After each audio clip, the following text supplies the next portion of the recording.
Alyssa, do we have, or Margie, do we have a place on the agenda for everyone to introduce themselves? And so where's member comments again? Is it in the beginning? Yep, from the chair.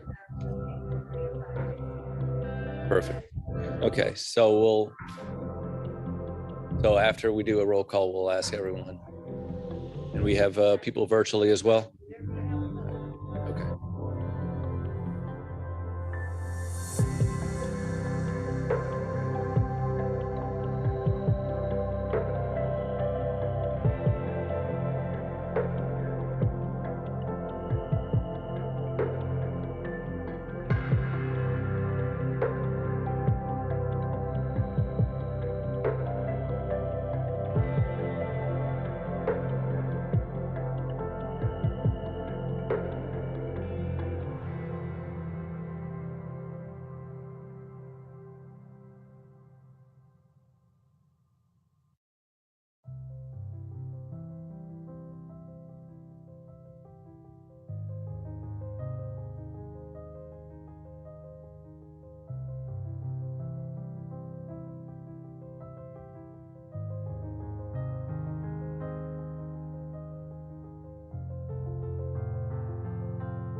begin in about a minute or two. So I'll ask everyone to please look at their phone to make sure it's on silent.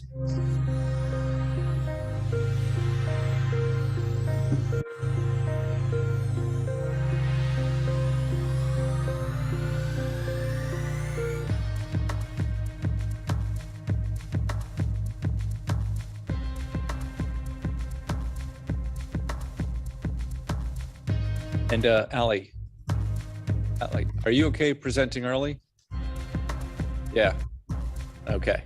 So we'll try to move you up on the agenda. All right. Mayor, I think we do have her as a first information item. We did want to get through the action items while we had a quorum present. I'll ask the board to see if they're okay. Okay. Putting it as right before the action items, because I don't think it's going to be more than a 10-minute presentation. Okay.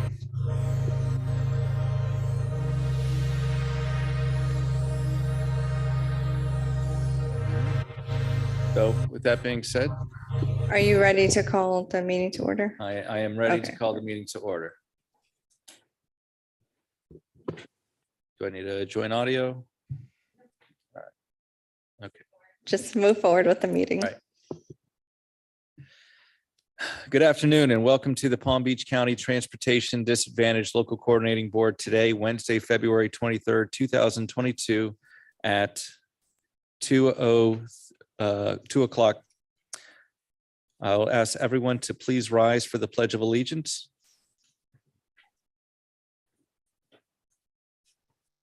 I pledge allegiance to the flag of the United States of America and to the republic for which it stands, one nation, under God, indivisible, with liberty and justice for all.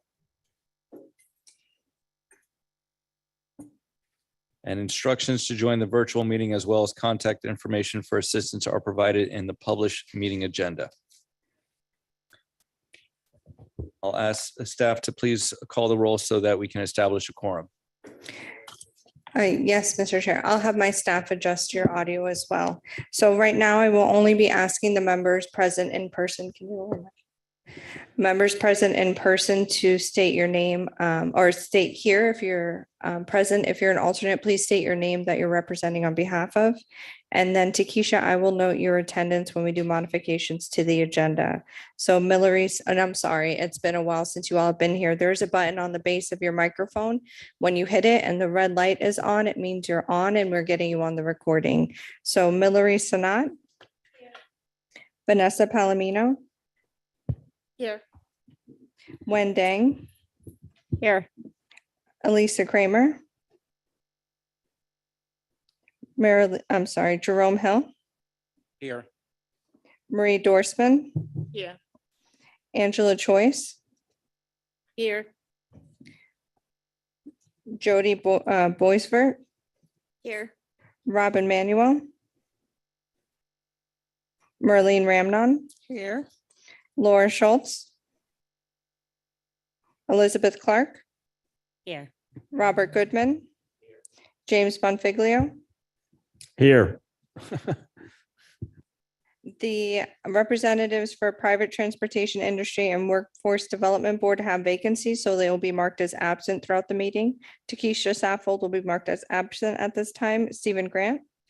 Present. We have a quorum in person, Mr. Chair. All right, thank you. Staff, are there any modifications to the agenda? Yes, Mr. Chair, I do have that Takesha has joined us virtually and is requesting virtual participation. She noted her work schedule is conflicting with her in-person allowance. Are there any objections to Ms. Saffold to appear virtually? Seeing none, and I request that we move up information item 3A to in front of general public comments. So may I have a motion to approve as amended? So moved. Thank you. Seeing no further discussion, all those in favor state so by saying aye. Aye. All those opposed?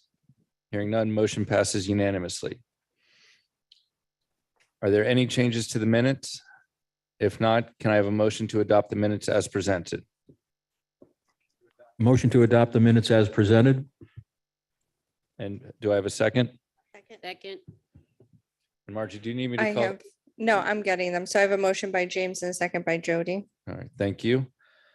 Any discussion? Seeing none. All those in favor, please say aye. Aye. Aye. Opposed, say nay. Hearing none. Motion to approve the minutes has passed. And now we're jumping up ahead to item 3A. Invite Ali Sewell, Brightline Vice President, Community Relations, to present this item.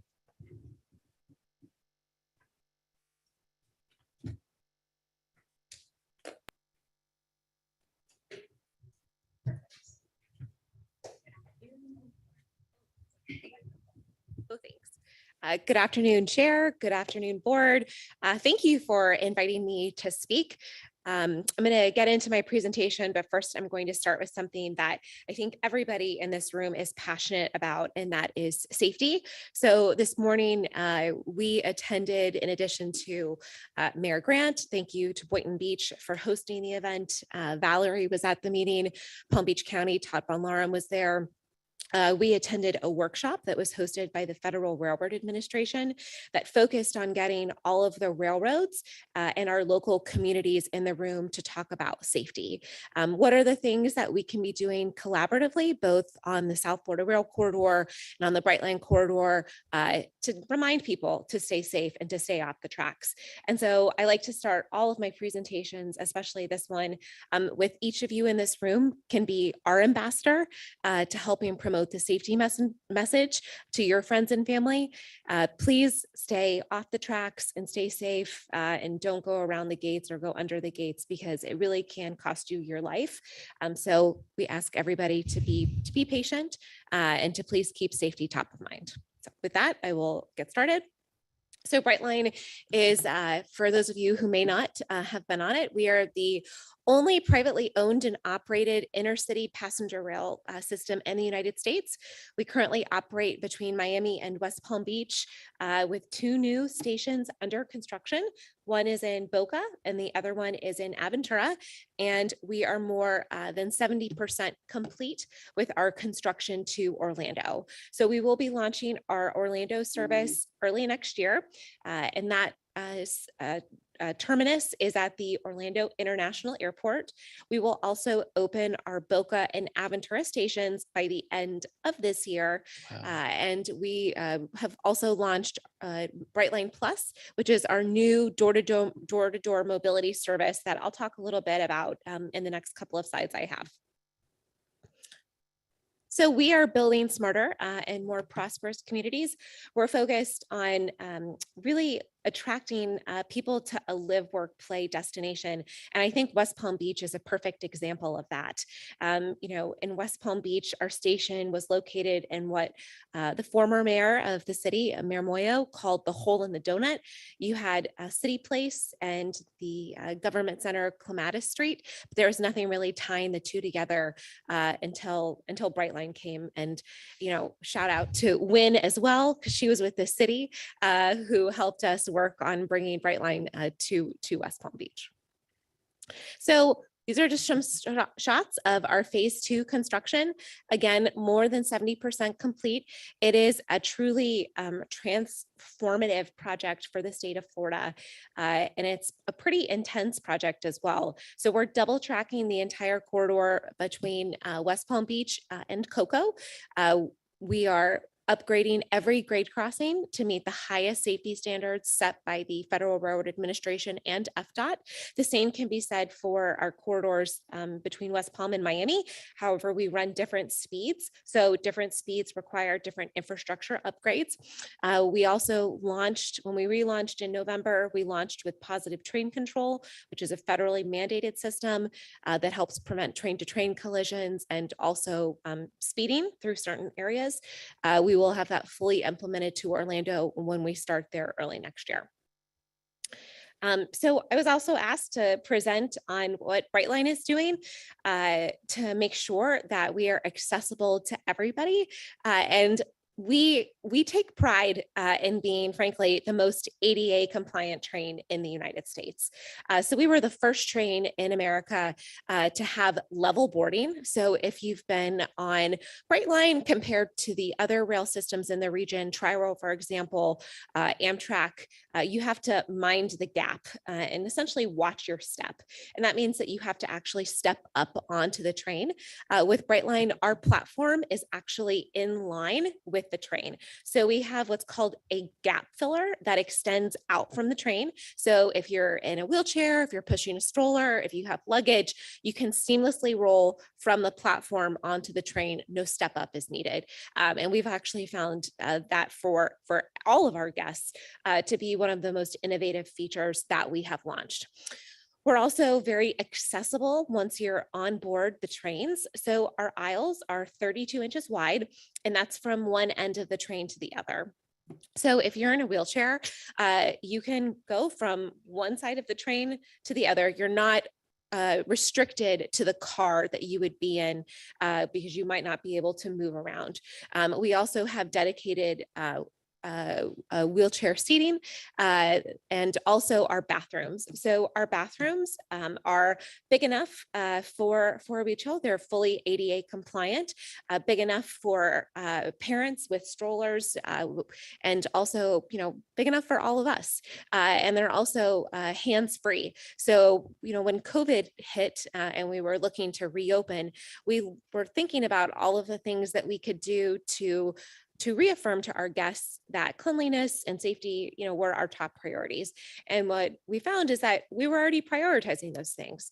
When we first researched and developed Brightline, the first thing we heard was that people didn't want to take trains, frankly, because of the bathroom situation.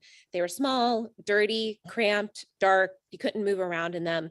And so I think if you've been on Brightline and you've been in our bathrooms, they really are a pretty strong feature that we have. We actually even won best bathroom in Miami-Dade County. So, and then seating. So I mentioned Brightline Plus. Brightline Plus is, again, our door-to-door mobility service that is powered by electric technology and our app. So if you're a Brightline rider, you can book a ride from your house or your office or your restaurant to the Brightline station. You can take a Brightline train and then go to your final destination, all without having to leave the Brightline app. So we have private vehicles, which are our Teslas. We have shared vehicles, which are our vans, and then we also have circuit golf carts. And we're also working with the city of West Palm Beach on launching a bike share program next month. So all of that you'll be able to utilize in the Brightline app. And we definitely wanted to make sure that everybody was also accommodated while using that service. So that was my quick presentation update that I was asked to provide. I'm happy to answer any questions that are related to Brightline if you may have them. So thank you.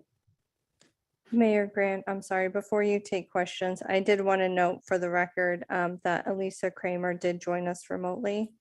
Okay. And I wanted to know if you would take that item up first in case she had questions so we could promote her to a panelist. Absolutely. Does anyone have any objections for Ms. Kramer to appear virtually? Seeing none, please welcome her to a panelist. Thank you.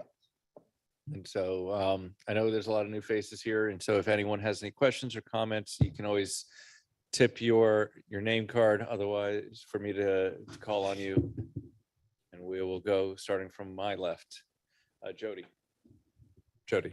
Yes, thank you. I love Brightline, but for people experiencing poverty, it's a little unaffordable. Are there vouchers or is there some type of program that you're thinking about implementing that could accommodate people of low income? Yeah, so I mean, Brightline is not public transportation in the sense that we think about mass transportation.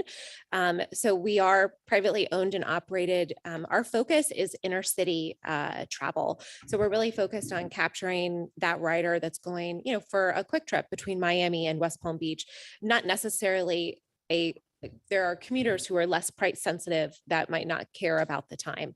But not to say that we have been working.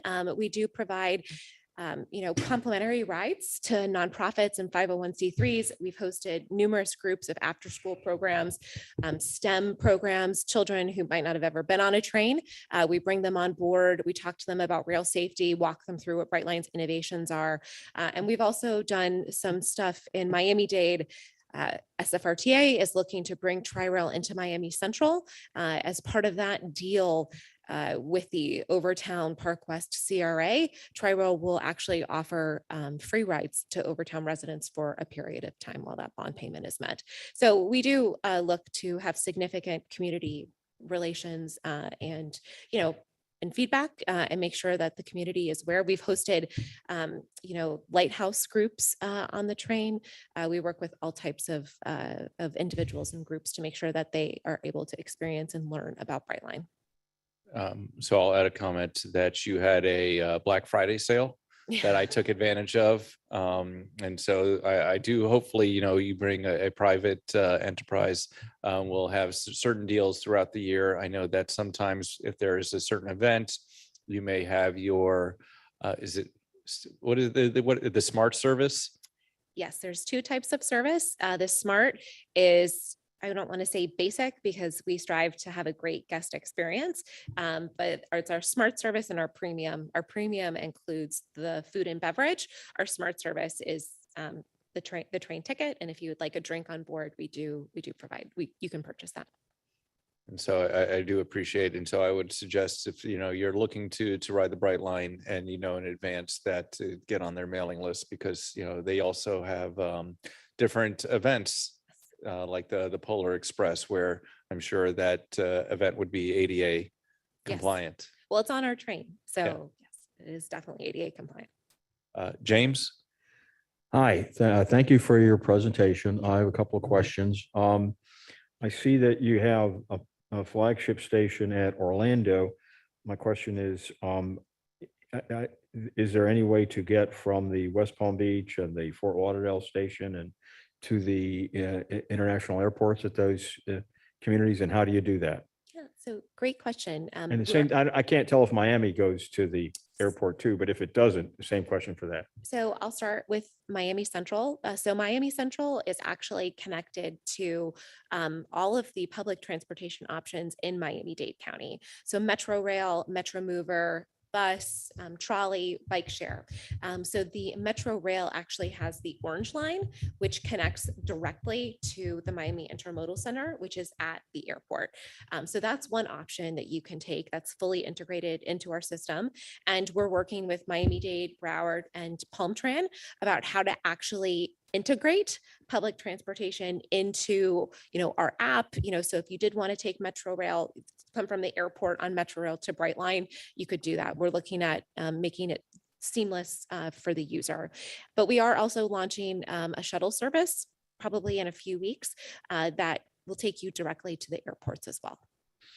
Okay. And that's using our Brightline Plus vehicles. And another question, what accommodations, if any, have you made for the hearing impaired and the sight impaired at the stations, and access to the tickets and access to the trains and access to the connections between the trains and the various hubs that you can connect to? So we definitely, train our staff in this and have other ways that we integrate, but I will actually get you a very explicit answer on that. So I will follow up with you with this board Okay. directly. And one final question. I see that you have in here a presentation on door-to-door Yes. service. Is that a reservation system? Yes. And how far in advance do you need to call to make a reservation for a pickup to take you to or from one of the stations? So it is a reservation system because we only have so many vehicles. And so right now we ask guests to book it no less than 2 hours in advance. Okay, great. Thank you very much. And I will follow up with you on your other question to get more specific information. Thank you. All right. Do we see any more tents up? Yep. Mr. Goodman?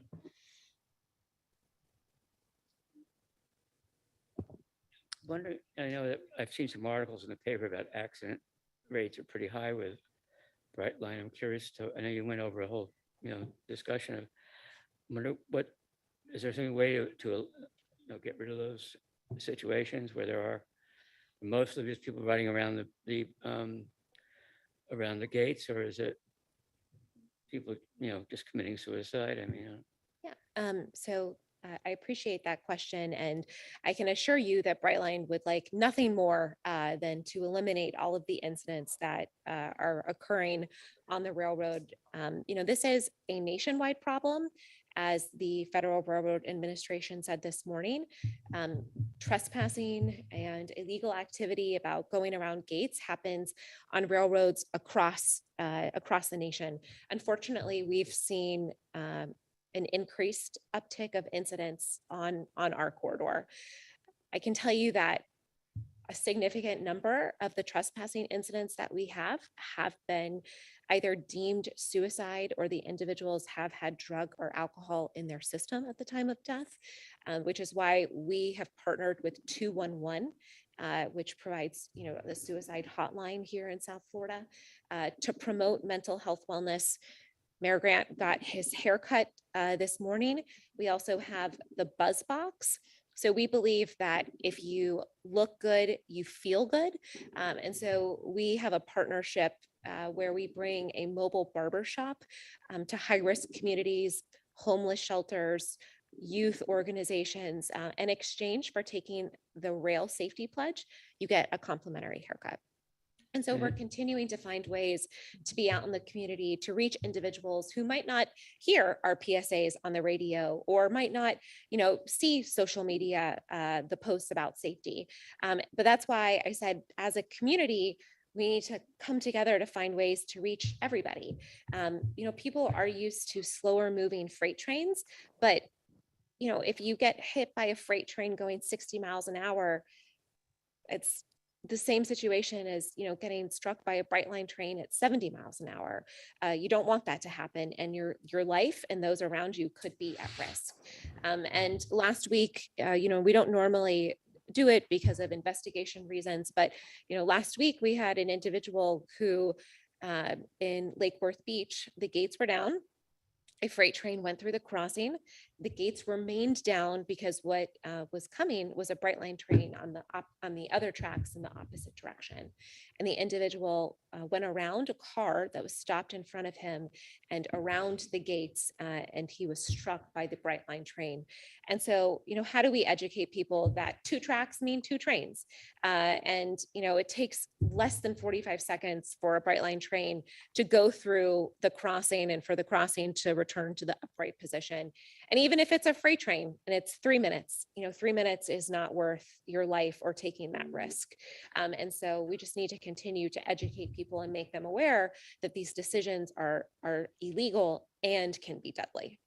are you going to be opening up any more stations in the Palm Beach County area? At this time, we don't plan on any more stations in Palm Beach County. As I said earlier, our goal is to be express intercity. So if you start adding more stations, you lose that express service that we want to provide.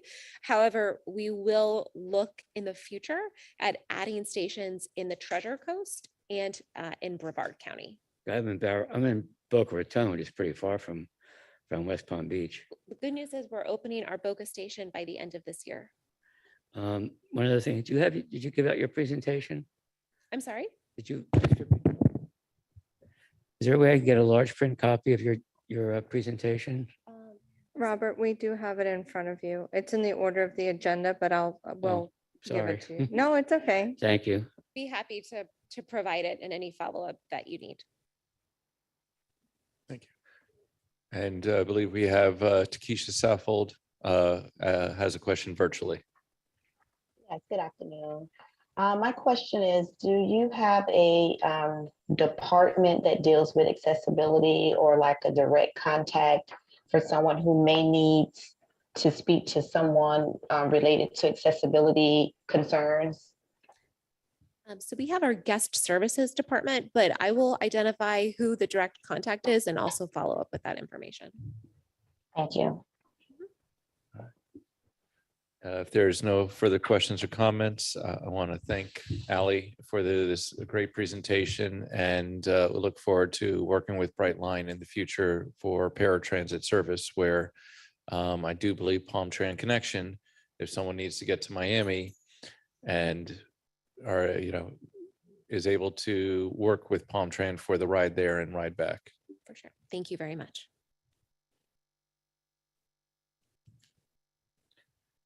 Next, we are going to general public comments. There are 3 ways to provide public comments for the meeting. Written comments may be submitted online at the website provided in the agenda. Verbal comments may be made by virtual attendees using the raise hand feature in the Zoom platform. Verbal and written comments may be provided by an in-person attendee submitting a comment card available at the welcome table. Have we received any general comments? No, Mr. Chair. All right, thank you. Next, I welcome our newest LCB appointees, Elizabeth Clark as a representative of Children and Risk, and Pauline Spence as the alternate for the Agency for Persons with Disabilities. I received a request from Mr. Goodman for everyone to announce their name and their organization that they're with, and state a little bit about themselves, because it has been a while since we've all come together, and hopefully this board will agree. And so, Mr. Goodman, I'll let you begin. I'm Robert Goodman. I represent people with disabilities. I run health fairs in Century Village in Boca, and it's called Florida Navigators, name of my company. So I'm here being a good advocate as always. All right, and thank you very much. Next, we have Marie Dorsman. Hi, good afternoon. I'm Marie Doisman. I'm with Florida Department of Transportation. I am a transit coordinator. I oversee the Section 5310 grant, which is a federal grant to enhance mobility for seniors and people with disability. Thank you. And next we have Elizabeth Clark. Hello, everyone. Elizabeth Clark. I am a program officer at Children's Services Council of Palm Beach County. It's essentially a contract manager, and I work with nonprofits such as Healthy Mothers, Healthy Babies, Home Safe, and we contract with 4R Services, which is a taxi company as well. And this is my first meeting. I also have a beautiful daughter who's 4.5. Thank you. Angela Choice. Yes, good afternoon, everyone. My name is Angela Choice. I'm with the Florida Department of Veterans Affairs.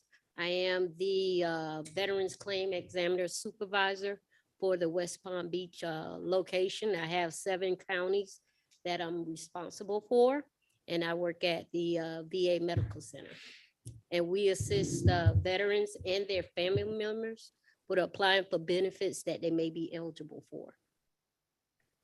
All right. Laura Schultz. Hello, my name is Laura Schultz. I work with the School District of Palm Beach County. I am the Exceptional Student Education Department Manager for Curriculum Instruction and Assessment. So supporting our students with disabilities as they work their way from pre-K up through postgraduate years and on into the adult world. Marlene. Good afternoon, everyone. My name is Merlin Ramnon, and I represent the Florida Department of Health here in Palm Beach County. Office is just not too far from here, 800 Clematis. And so we have a number of programs in our community health division. I oversee the division as the director, and you'll hear later on how many programs that we have within our division. So it's a lot of programs. We are the face of the community. We are always out there doing all types of things, health fair, participate in South Florida Fair, and many other activities. I also play a big role in our residency public health program, which we have 4 residents at the moment training in public health. And so once they're finished, then they launch and go into different health centers. Could be to be director like Dr. Lena Alonso, in many different areas, may not be in the state of Florida, maybe elsewhere, but I also take a big part in that program. Thank you. Mayor Stephen B. Grant, and I am here as a representative of the Transportation Planning Agency, which is a metropolitan planning organization set by federal law to oversee the federal and state gas tax dollars. In addition, I'm the mayor of Boynton Beach, where the city has ADA coordinator, and I'm proud to say that we are moving forward with an Office of Equity and Inclusion so that all of our residents are welcome and the visitors and businesses understand that everyone has a right to be here and have right to access in the United States of America. And also on the sad note, this is most likely my last meeting as chair, as my term of 6 years is up for the city of Boynton Beach. So it has been a huge pleasure serving on the TDLCB and finding from the county how much money Palm Tran actually, how much ad valorem tax Palm Tran Connection actually uses, and learning a little bit more that there are more miles driven for Palm Tran Connection than the actual fixed bus routes, almost 100,000 miles more. And so, I leave everyone with the mission, trying to find ways to help the environment by closing the gap for the digital divide for our paratransit riders. Yuen? Hello. Oh, it's loud. Good afternoon. My name is Wen Dang. I am a citizen advocate on this board. My background is transportation engineering and transportation planning. I really like to see that access are being preserved and expanded, especially in our disadvantaged communities. So I'm just happy to be here. Jerome? Good afternoon, everyone. My name is Jerome Hill. I'm with the Agency for Healthcare Administration, served there as a program administrator for the Medicaid Fair Hearing Unit, and oversees recipients and providers and make sure that the programs that are provided are going through are vetted carefully by our constituents, state and federally. So that's what we do here at the Agency for Healthcare Administration. Thank you. And Marjorie, we have Elise here virtually. Yes, I have Elisa Kramer. And then Elisa, it should ask you to unmute on your end.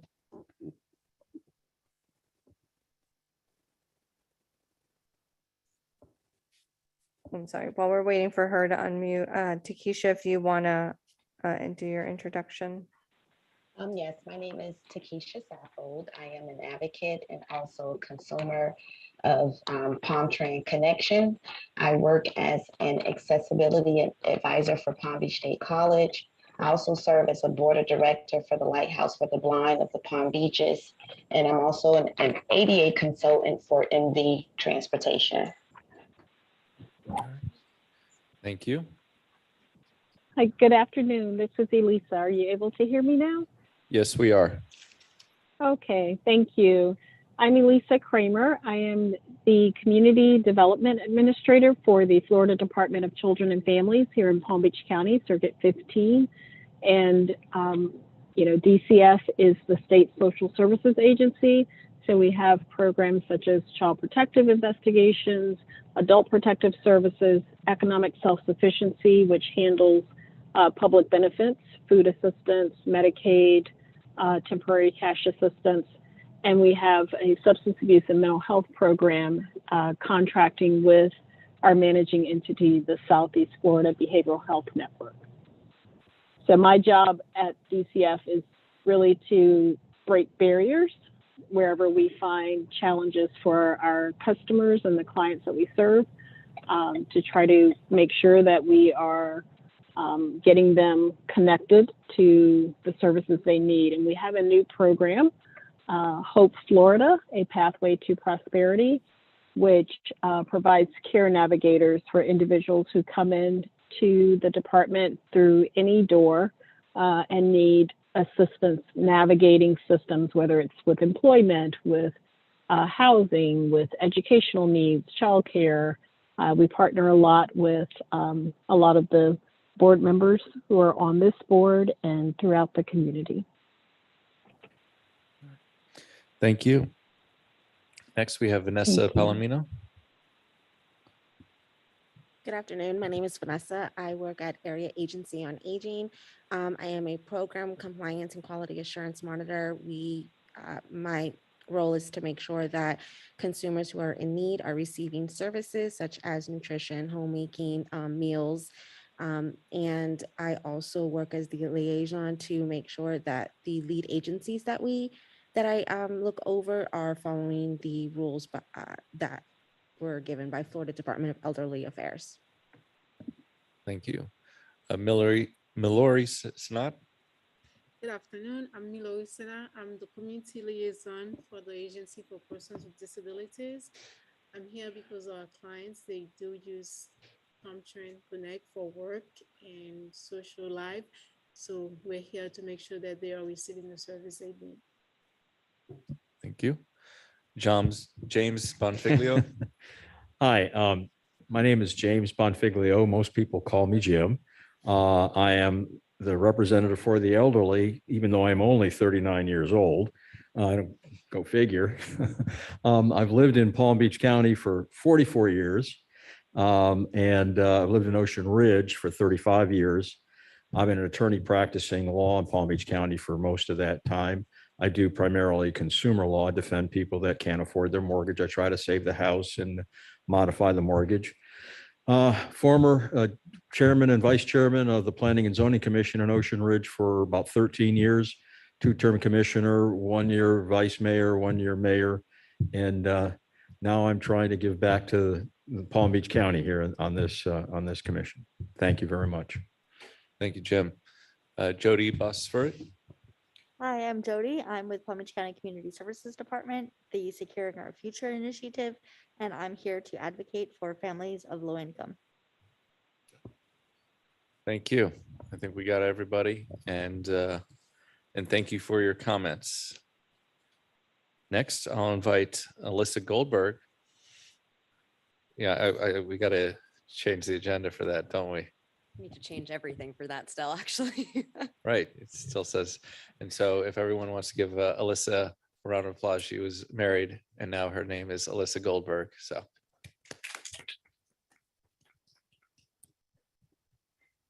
Okay, so it's great to see everyone here. I know that some of you may know me, some of you may not know me. My name is Alyssa Goldberg, I almost said Alyssa Frank.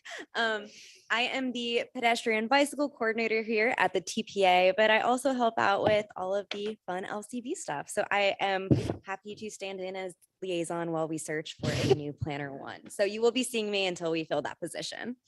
On to the liaison report. Actually, before I jump onto that, I do want to point out quickly, everyone has a little postcard in front of them. Florida is Florida Bike Month. I would not be doing my job if I did not point that out. So there are quite a few ways to get involved, and all of that information is available on that postcard. I can also, if you have a question about it, just ask and I will help you out. But on to the liaison report. The first thing on here is Legislative Awareness Day. February 16th was actually TD Day, or Legislative Awareness Day. This was up in Tallahassee. More information on this, how it went, all of that is actually available on the CTD's website. This is an annual occurrence, and it was great that this year it did not overlap with our LCB meeting. So I hope that, you know, some people in here were able to get up there and lobby. The 2022 AARP Community Challenge Grant. This grant actually provides small funds for, we'll say, quick action projects to help communities become more livable for people of all ages and abilities. The application is currently open and will be closing on March 22nd. More information on this grant opportunity is available on the AARP website. Florida Bike Love to Ride Challenge. FDOT is actually going to be hosting the first Love to Ride Challenge for Florida Bike Month. They've done it in the past for other months, but not for this one. So we're very excited to hear this. This is an opportunity for people to get cycling, get active, really get outside from March 1st to March 31st. It's a great opportunity to really kind of, like I said, get cycling out there, find a place to just get active, and it's really great. This is a challenge. So if you are going to be participating, definitely make sure you're registered because you can win some awesome prizes doing this. some really great ones, and they do give out a good amount. So to register for this, it is lovetoride.net/Florida. If you need any help with anything, just let me know. Of course, I need to mention the LCB member presentations. We are very excited to have one today, but we still want to welcome all of you guys, all of the members, to come up and present about 5 minutes on what you do, what your role is, and how it relates to what we do as a board. So if you are interested in that, please reach out to me. We'd love to have, everyone get up there and speak at some point. Of course, the TPA media release forms, we have not yet received completed media release forms from all of the LCB members. This form actually helps us in creating photo and video highlights of work and accomplishments for the boards and committees outside of our regular scheduled meetings. This can be downloaded on our website and then sent over to our executive secretary, Amanda, or again, you can send it to me and I can get it over to her, not a big deal. And then lastly, of course, we can't forget this one. We want to say farewell to Mayor Grant. Thank you so much for your time, both on our TPA governing board since April 2016, and as the chair of this board since March 2018. It has been an honor to, have you as our chair, and we're going to miss you. Well, thank you. It's something where transportation is a necessity for so many people, and that with this board, we are providing that necessary transportation for them to live a high quality of life. All right. Any comments on the liaisons report? If not, we will move on to action items. And now I'll invite Alyssa to present action item 2A. Okay, so we don't actually have a presentation for this one. This is a motion, though, to recommend that PalmTran remains as the community transportation coordinator for Palm Beach County. So for those of us who are new or just don't remember all of the acronyms, the community transportation coordinator, or CTC, is actually the service that is PalmTran Connection. It is the door-to-door paratransit service that helps and that we really help oversee. So this is a contract that lasts 5 years. The last time this memorandum of agreement was done, it was in 2017. So the contract is up, and we do, continue with our previous recommendations and believe that PalmTran Connection should continue as the CTC for Palm Beach County. So again, this is just a recommendation or motion to recommend that we continue with PalmTran Connection as the community transportation coordinator. And seeing no further discussion, may I have a motion to approve? Yes. Robert. Oh, thank you. All right. Is there a second? A second. Second. All right. So I have Yeah. a motion by Robert and a second by James. Yes. And is there any questions or comments before we call for a roll call, please? Mayor Grant, we don't require a roll call. You can just take a verbal vote. However, if you do want to do a roll call, I can. Oh, the next one does require a roll call. So seeing how we don't need one for this one, all those in favor state so by saying aye. Aye. Opposed? Hearing none, motion passes unanimously. Next is the fiscal year 21 annual operating report. I'll invite Claudia Salazar, PalmTran Grants Coordinator, to present on action item 2B.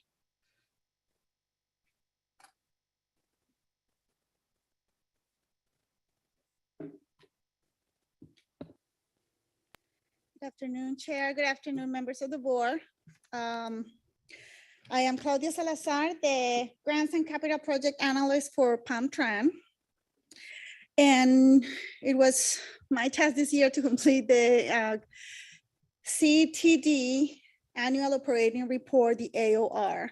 And it's really a picture of what has happened through the year, the trips and everything that is provided with the funding that is received for the grant for transportation disadvantage. I think that is important to understand that, again, it's just limited to those trips. There's so many other trips that Connection does. There is information on paratransit service based on the description that is done on the manual for this AOR report. That is not to include everything that we do ADA. So the definition for ADA is the service that we have to provide, we're required to provide by federal law within 3/4 of a mile from any fixed route. But Palm Beach County provides ADA to everywhere in the county, which again, we have different zoning that we do. And those trips, again, that we go outside of that area is what we call the TD trips that we provide and that we report on. Understanding the AOR, again, is just the information that we have completed a year. It goes from July through June, and the information that we provided was from the year 20 to the year 21. Again, it mirrors the information that we did on the invoices that we provided to the Commission for Transportation Disadvantaged. When we look at the information that we have, again, if you look at the instructions for the manual, it says us not to include any information that we have on fixed route, but there is a reason why we are reporting on trips that we did with fixed route. With the transportation dollars that you guys helped us secure, we run a program for low-income individuals in Palm Beach County, where you can, in fact, again, receive a reduced pass, which is usually the cost a year is about a cost a month. It's $75. But if you qualify because of low income, you get to buy your pass for $15 or $20 a month.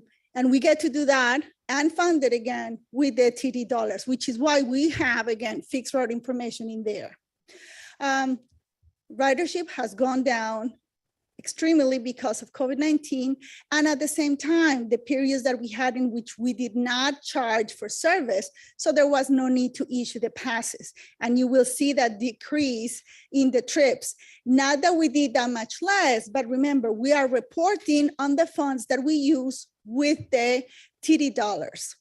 Again, we report on the complimentary ADA, which I explained what it was, 3/4 of a mile from any fixed route, and paratransit outside of that area that we're required to provide.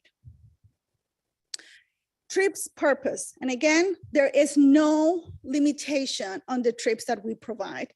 It's accessible for everything else, but we do have the records and we're able to see, again, the majority of the people are going to work. And that is very important, again, for everybody to keep their livelihood, medical treatments, and then education and care for everybody else, and then life sustaining, everything else that they have, again, to have their day-to-day. The revenue source, we go back again, the information that we had from the CTD for, again, subsidy of the trips. And we have all the other information that we get from gas tax, from ad valorem funding from the county that again help us with all the day-to-day expenses. You see that there was DOA before, and it was Department of Elder Affairs. That is a grant that is now handled directly by that department.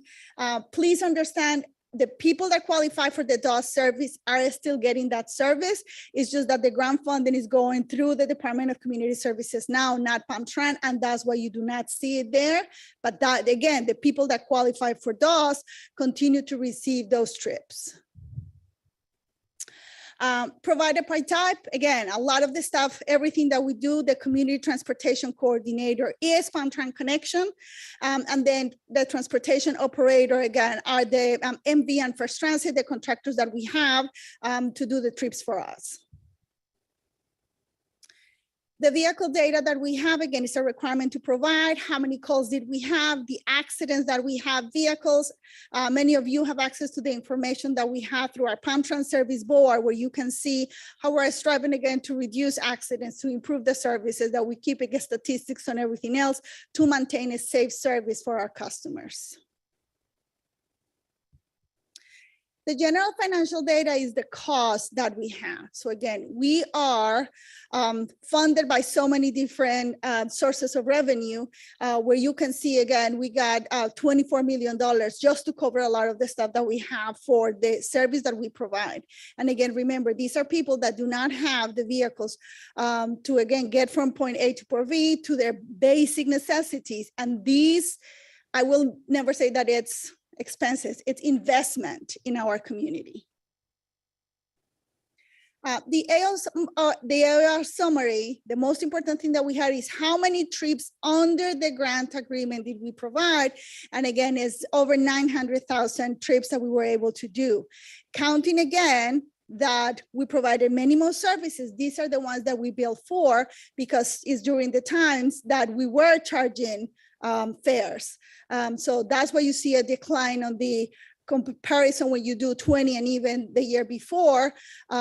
But more than anything, again, numbers are hopefully beginning to go up because service hasn't stopped. Regardless of the pandemic, we have been there for the community.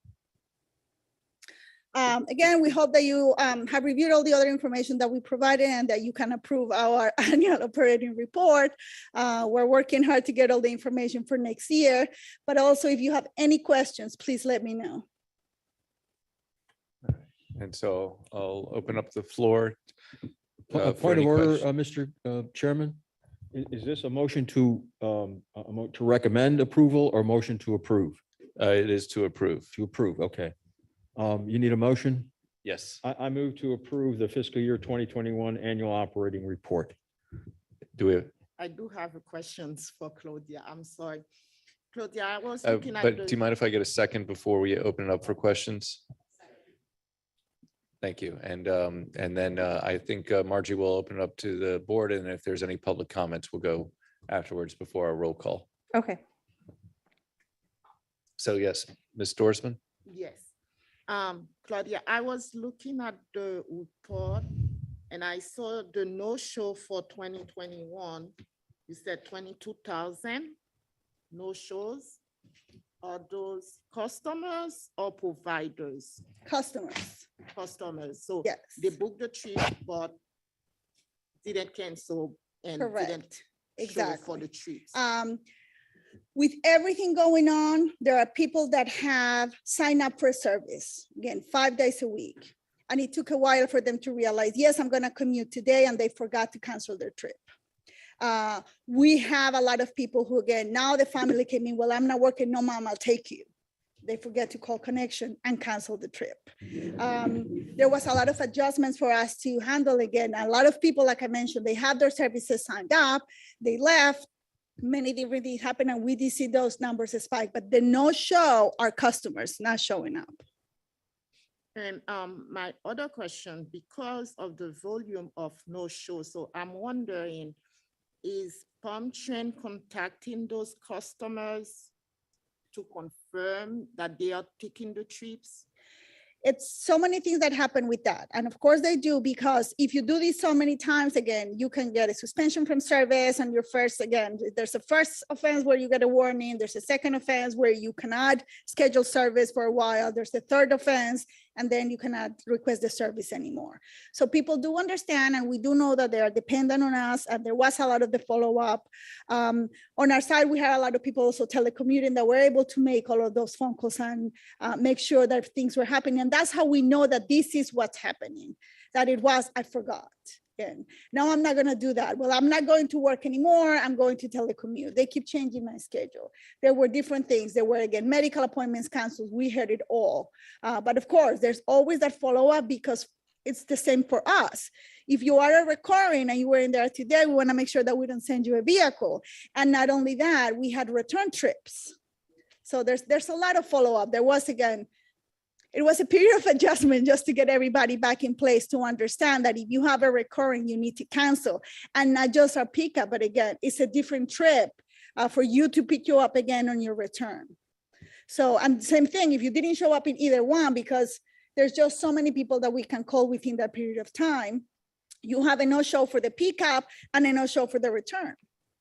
Because it could happen the same thing. We see it all the time, that you got a ride and somebody took you there. You still need connection to come back. If you do not cancel that trip, we are going to show up. You scheduled the trip. We're there because you scheduled it. But I'm wondering if we can put a system in place just to maybe confirm with those customers the day before that they will be taking the trip, because having so many no-shows. Yes, that is over the course of a year. Like I mentioned, we had ups and downs in that period. We were reporting a whole year. So we had months that are horrible. And then again, like we said, with the follow-up, with everything else that we put in place, now we see the situation is stabilized and doing better. But it was chaotic for a while. Thank you.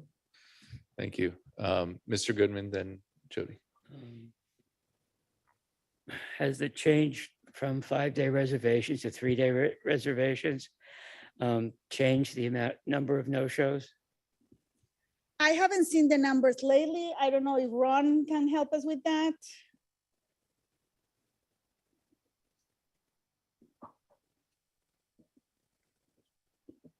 We don't have exact numbers on that, but yes, our internal review is that yes, reducing the reservations time has reduced not only our no-shows, but also our cancellations.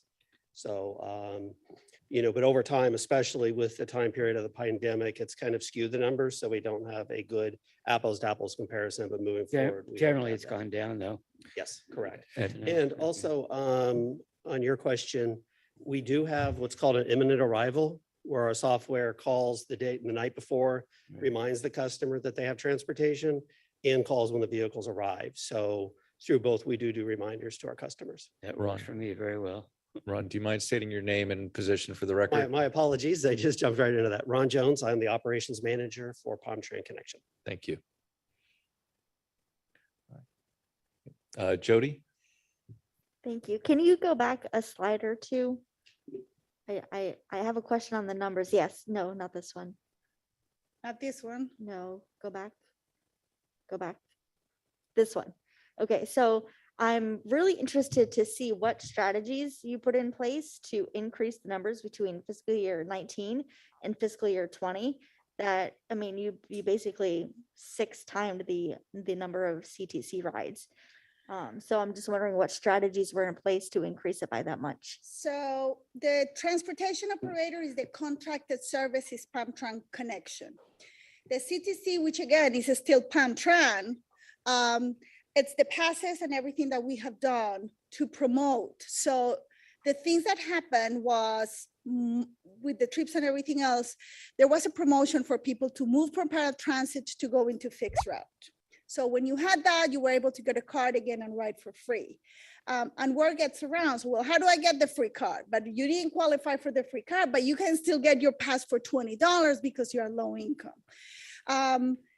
Social media has helped. And usually we do assume, well, connection is just for the elderly and handicapped. And we have people that need the service, and especially fixed route. Everybody has a phone in their hand. A lot of the people do. And I think social media has helped get the word around that we have the programs to get you in the service and to get you again in a price that you can afford. And you can see it. Again, it is a program. If anything, we need more people to handle it because you have to get renewed every year, show that you're still qualified because of your income bracket. But it has worked. Yeah, congratulations for that increase. That's amazing. Thank you. Takesha Saffold? Yes, I have several questions, and I'm not sure if this is the most appropriate time to ask, but I've waited to ask these questions during this meeting. First and foremost, can you please confirm the time of service for paratransit during the week, primarily like the last trips of the day?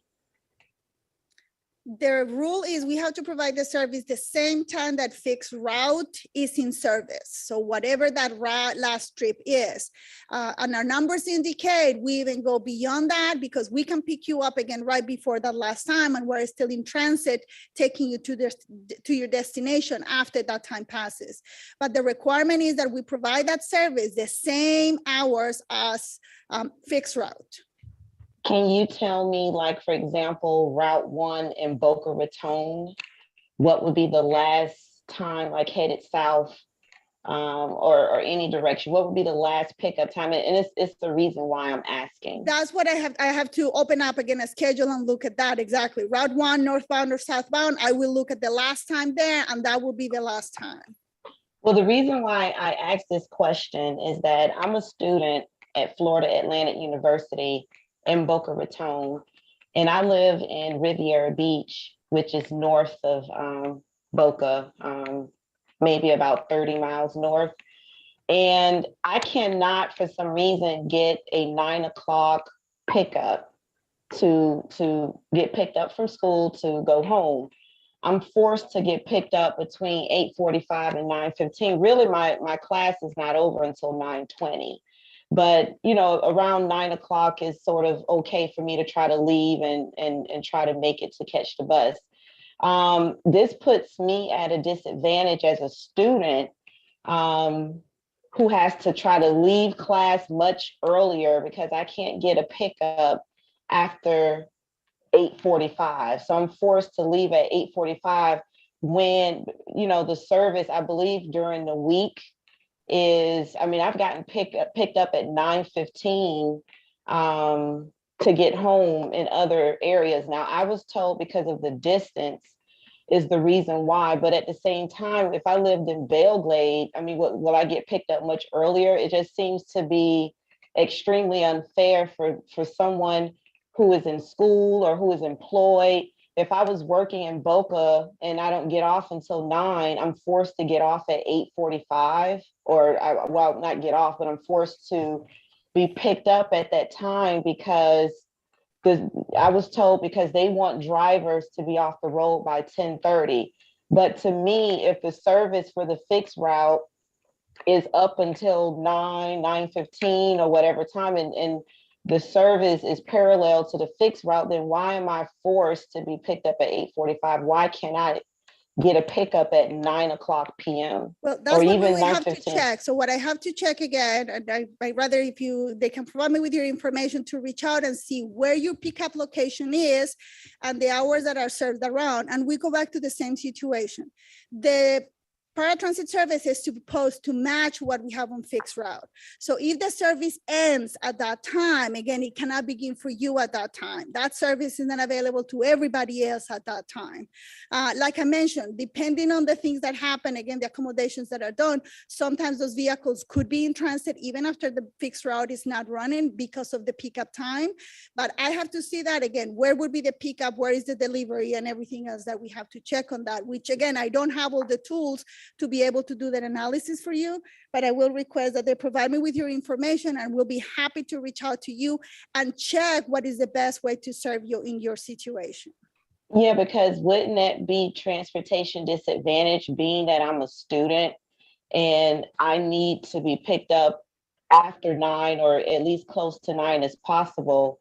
And, I have to rush out of class, which is, a disturbance for the students. I'm losing out on, that time that the teacher is still lecturing to be rushed to try to meet, the driver. It's just such an inconvenience and a disadvantage for me as a student. I'm We not out understand that partying. situation and we are aware of that. I think that as we go on and in the plans that we have in the future, there are plans set up for that are called like first mile and last mile for those people that need the service after the hours are done. So that's what I'm saying. I have to review your situation because right now we are limited by the hours of service. Those are the hours of service and we want to see if there's any way to accommodate you or if in fact we're not allowed to provide the service because it is outside of the hours of service. And same thing, we cannot again require from the contractors to go above and beyond. Again, we have everything in place. And the parameter that we have is that we have to mirror the fixed route hours, that you have service available to you during the same hours. But as I mentioned, we will review your information and get back to you to see what is the best that we can do. Thank you, Okay. Claudia. And And I so ha- Takesha, we just want to, I know you have other questions, but in the case of the question at hand is that if you could provide a written response to the board of the hours and the applicable things, we can move forward. So Ms. Saffold, sorry for the interruption. Do you have another question? I do. It's different from my first Okay, question. now you said you had a couple, so please proceed. Okay. My other question is that I know that dispatchers are working from home. I've received like private calls from dispatchers, to say, okay, well, your bus is out there or whatever. And I was just sort of told or mentioned this the other day. being that they're working at home, I mean, they can't be provided with work phones where most people don't answer phones to private calls, or they may even have their phone set to where it goes straight to voicemail. So that puts someone at a disadvantage who may not know that they're receiving a phone call from PalmTran if dispatchers are calling from their phones and they're calling private. I mean, that seems to be unprofessional. Thank you, Ms. Saffold. Yes, Mr. Jones? Yes, thank you. Ron Jones again. You are certainly right with that, and we will reiterate to the staff because all the staff working from home have access to not only their computers, but the phone system directly remotely. So there's no reason why individuals should be calling you from their personal numbers. So we will follow up on that and make sure it doesn't happen. Thank you. And Ms. Saffold, do you have any additional questions? No, those were all my questions. Thank you. All right. Well, thank you. And Jody, did you have another question? You mind tipping your back? And I'll go around the room one more time. Doesn't look like we have any more comments. And my quick comment is that the Go Glade service, are those numbers part of this, the information? No. Okay, thank you. And so seeing no further discussion, we have a motion and a second. I will now ask for a roll call. Mallory Sanat, Yes. thank you. Vanessa Palomino, Here. Wen Dang, Yes. Elisa Kramer, Yes. Jerome Hill, Approve, yes. Marie Dorsman, Yes. Angela Choice, Yes. Jody Bosworth, Yes. Robin Manuel is still absent, Merlene Remnon, Yes. Laura Schultz, Yes. Elizabeth Clark, Yes. Robert Goodman, James Bonfiglio, Yes. Takesha Saffold, Yes. Stephen Grant. Yes. It passes unanimously, Mr. All Chair. right. Thank you. And those were our action items. Now we will move on to information items. I invite Rob Jones, PalmTran Director of Paratransit, to present this item, the CTC update. Yes, thank you very much. Let's see. Again, Ron Jones. I am the Operations Manager for PalmTran Connection. And this is the Community Transportation Coordinator 2022 update. And there we go. For the last 7 months, PalmTran Connection and our vendors have been experiencing severe driver shortages, identical to those faced nationwide. And with that, these driver shortages, hold on, I'm getting used to the button here. There we go. These shortages have led to reduced on-time performance and low customer satisfaction, which will be detailed within this presentation. Now, PalmTran Connection has issued a request for proposals for paratransit services. This was released on January 12th, 2022. And this is an 8-month process that we expect service delivery to begin on September 1st, 2022. As you can see, PalmTran service area is unique. The pinkish area shows the fixed route service area and the 3/4 mile ADA boundary. Bus service is very dense along the coastline and gets less dense as you move inland. The purple region is the ADA service area beyond the 3/4 mile corridor, basically our core service area. But paratransit services are provided throughout Palm Beach County under the Transportation Disadvantage Program. Now, PalmTran Connection ridership peaked in February of 2020, dropping significantly during the pandemic from a high of almost 86,000 trips per month, then falling to 27,600 trips. Ridership has slowly increased to the average 60,000 trips per month, but is still 30% lower than the pre-pandemic levels. Proportionate to the increase in ridership, Connection has seen a drop and then slow growth in our productivity.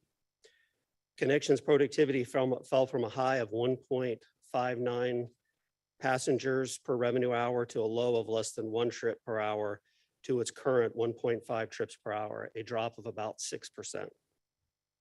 Our goal based on industry standards is 1.5 passenger trips per revenue hour. But again, this is based on pre-COVID standards and that might need to be updated as we move forward. At the height of our ridership, on-time performance was at a low of 79%. When ridership fell, on-time performance quickly climbed to the mid to high 90s for a 17-month period. But with the increases in ridership, on-time performance has slowly dropped to its current level of 75%.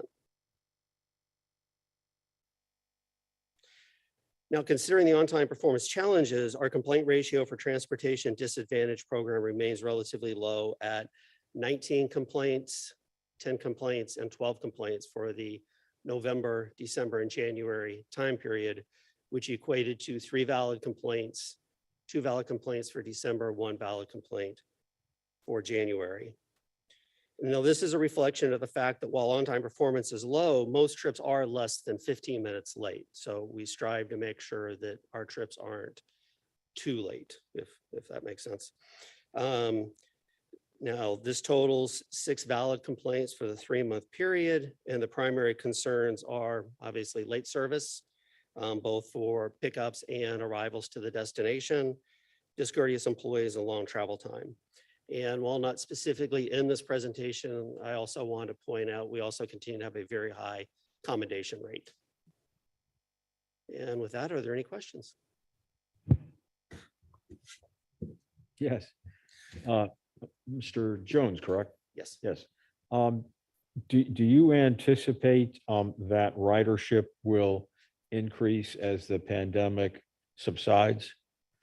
We do expect it to continue to increase. One significant increase in the coming months will be the return of the reopening of the senior program. So that probably is going to add, to begin with, at least 300 more trips per weekday. And then, yes, we do expect to continue to see it climb over the next months. To what extent, if any, or if you know, has the decrease in ridership been attributed to people finding alternatives to Palm Tran ridership? It certainly would, but we don't have specifically what the impact would be. Okay. That's it. Thank you. Thank you. Jody? I have a couple questions on the valid versus invalid complaints. First, who determines if a complaint is valid or invalid? Every complaint we get is documented, and then it's investigated, and just through the investigation process of not only looking at the arrival time, the departure time, we look at the mobile data terminal that each vehicle has to make sure the vehicle was in the right place at the right time. So it is an internal review, but it takes into account our investigation, if needed, the vendor's investigation, and any internal, staff that were involved and that sort of thing. Okay, thank you. Okay. Marie?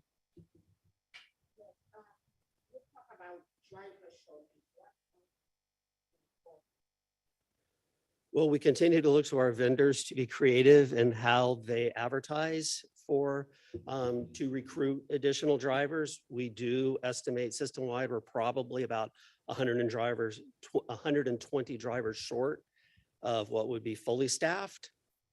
But, it's just right now a difficult time. And, in one of our meetings the other day, even one of the vendors said that they are advertising on the gas pump. So a little ad you see sometimes at some gas stations pump gas now is trying to recruit from drivers, job fairs, whatever they can do, word of mouth, whatever can be done to try to, let it be known that we are hiring, and, we are hiring right now a lot of drivers. Mr. Goodman? I know some of the providers are offering cash incentives. Have they worked at all to get new drivers? Yes, but not enough to get us to where we need to be.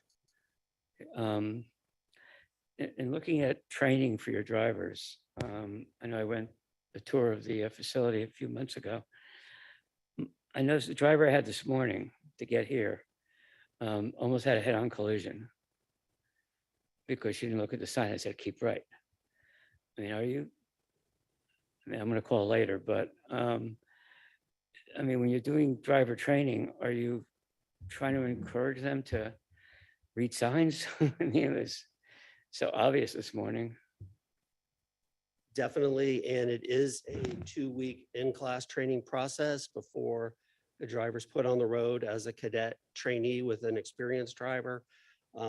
Certainly that would be unacceptable and we'll look into it. But, you know, safety is our number one priority, especially with, you know, with all drivers, but especially with new drivers, and making sure they are aware of, you know, being cautious while out on the road. Okay, thank you. Is there any other comments? Margie, any public comments? No, Mr. Chair. All right. Thank you so much. Thank you. Next, we have Palm Tran Major Transit Development Plan. I'll invite Anna Bielska to present this item. So Mayor Grant, with the public workshop happening at 3:30, is there any possibility we could push that to the next LCB meeting? We need to kind of do a flip for the room. Gotcha. And give everyone like a nice 15-minute break All right. before we do that. Not a problem. And so our last presentation will be from Dr. Marlene Ramnon for the local medical community to present this item. Actually, do you want me to come up to the podium or is fine here? Do you need the It's- clicker? It's or- your preference. We can bring the clicker or my staff can advance the slide. You'll come up? Okay.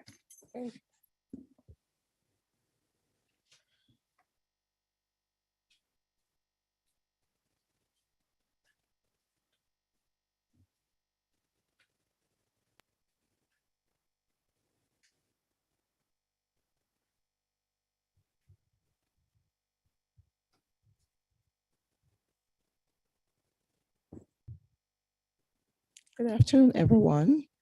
My name is Marlene Ramnon, as you can see on the board, and I represent the Florida Department of Health. So I just wanted to share a couple things that we do and how my role, our job relates to this agency, Transportation Disadvantage Group.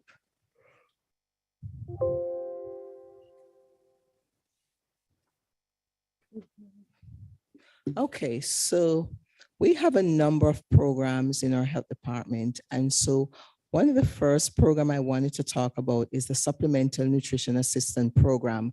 And we shorten it by calling SNAPED. So this is for persons who are below the 200% poverty level. And so, you know, we do a lot of education to the participants. And of course, these are participants who are going to have problems accessing transportation and a number of other different things, but more so transportation to get to and fro for services. So we have two main staff that does the Supplemental Nutrition Assistant Program. And I know you guys must have heard about this program before, pretty much called, it's pretty much called the food stamp. So the food stamp is what these particular persons would have been getting, or where they would go to get this particular, you know, I would say voucher. And so we have to make sure that these are participants who are able to access the vouchers. They're able to go and collect services. And then we have the tobacco program, and that's one of our programs that we have had in existence for a very long time. So Tobacco Free Florida, everyone must have heard about Tobacco Free Florida program. And so when you think about areas in the Western communities like Belle Glades, how are the clients accessing, you know, services, and what are they doing there? And we find that most these underserved populations, whether it's going to be the youth or it's going to be adults, or whether it's going to be their multi-unit housing, you'll find a lot of tobacco products and also electronic vaping in those areas. So the way we look at it is that if we can spread the message out there about cessation for these programs by having, you know, maybe a bus wrapper, maybe at the bus stops, we have pretty much like brochures or whatever we can possibly think of to educate the community, because the tobacco program is all policy driven. It's more prevention. It's not just patient. And when we have policies in place, this is how we're going to get compliance when it comes to the usage and not the usage of tobacco. And then we also have what we call the Health Equity Program, which is a brand new program that, our central office has developed and designed, and all 67 counties are involved in this health equity program. And most of you have heard about health equity. Sometimes we don't like to use that word. We just want to say equal opportunities for everyone. We know they may not have equal opportunity depending on what the needs are, but just accessing services. So this is where health equity comes in, and we talk about cultural competency too, in terms of language, in terms of so many different factors. We also have what we call the refugee program within our agency. And so these are people that are coming from all walks of life. Transportation is a big issue for them. And sometimes we have some of the social services that are taking these clients to access services. One of the main one I want to stress on is clinical services. So clinical services, we have about 5 health centers, and they're all spread out from the northern end to the southern end to the western communities as well. And so our clients, they do access services. For example, maternity services, they access HIV services, they access family planning services, STD services, immunization, which is a big talk of today, immunization. And that's one of the programs that has been around for a very long time. But now that we have COVID, there's a lot of different talks about the COVID vaccine and so on. But we have the immunization program that is strictly geared for also our kids who are going back into the school system. And so we wanted to make sure that kids and also adults, they have access to these type of services, especially when it comes to transportation. For environmental health, that's another big program that we have where people are often coming into our department looking at septic tank, childcare, and some of those major environmental health issues. For epidemiology program, of course, we all know about the contact tracing. We all know about some other 93 diseases that we investigate. And so, staff pretty much have to move from one place to the other. Clients may have to come into the clinics or go to those other areas within our department for services. For vital stats, we all know what vital statistics is about. And so we talk about birth and we talk about death. And so our department at 800 Clematis on the first floor is always full for persons coming in for birth registration, you name it. And so again, transportation is also a big issue for some of our clients that come to access services. And some may come very early, some may come very late.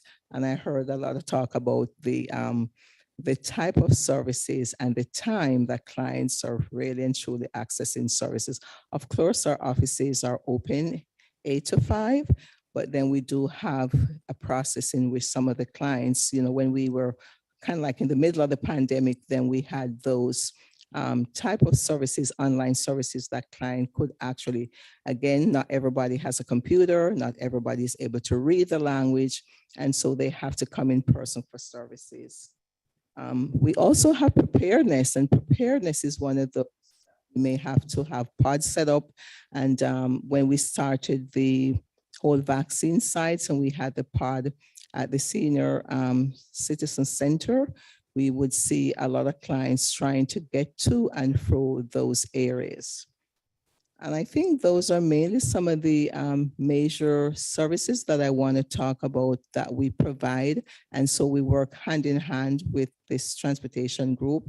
And so it's my pleasure to sit on this board and to advocate for our clients. A couple of years ago, we saw where one of the bus route was modified or changed. And so we find that our maternity clients, they were not able to move from one area to get to the next. And we're talking about like St. Mary's Rippick, where there was a bus stop inside and that was moved. And so it posed a problem for maternity clients. Most time we see our clients coming, they're pregnant and they have 2 other kids with them. And so it's a struggle, especially when it's hot, it's one of those warm days. And they have to walk with their kids and all their baggages to get from one place to the next, especially when they're high risk and they have other conditions. They can't take a taxi and so on and so forth. I have with me Nicolette Sass, who is also over the tobacco program. So I don't know if she wants to make mention of anything else about the tobacco program. Nicolette? Okay, she says that at this time. So I think I've given you a pretty quick rundown, the 5 minutes presentation as to what we do and how we see the transportation, the role that you're all here for, how you do pretty much, I would say, support what we do as well with the health department. And again, we have so many services, and all the clients in Palm Beach County and our residents who access the services. Transportation is a big issue. And so we thank you for what you're doing. Thank you.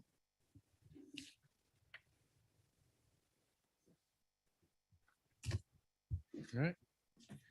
Thank you. And well, I don't think we have any partner agency updates. And so I'll ask for adjournment. As a reminder, we will be conducting a public workshop starting at 3:30. We encourage you to stay and participate. Our next board meeting is scheduled for May 25th, 2022. At this time, our board meeting is adjourned.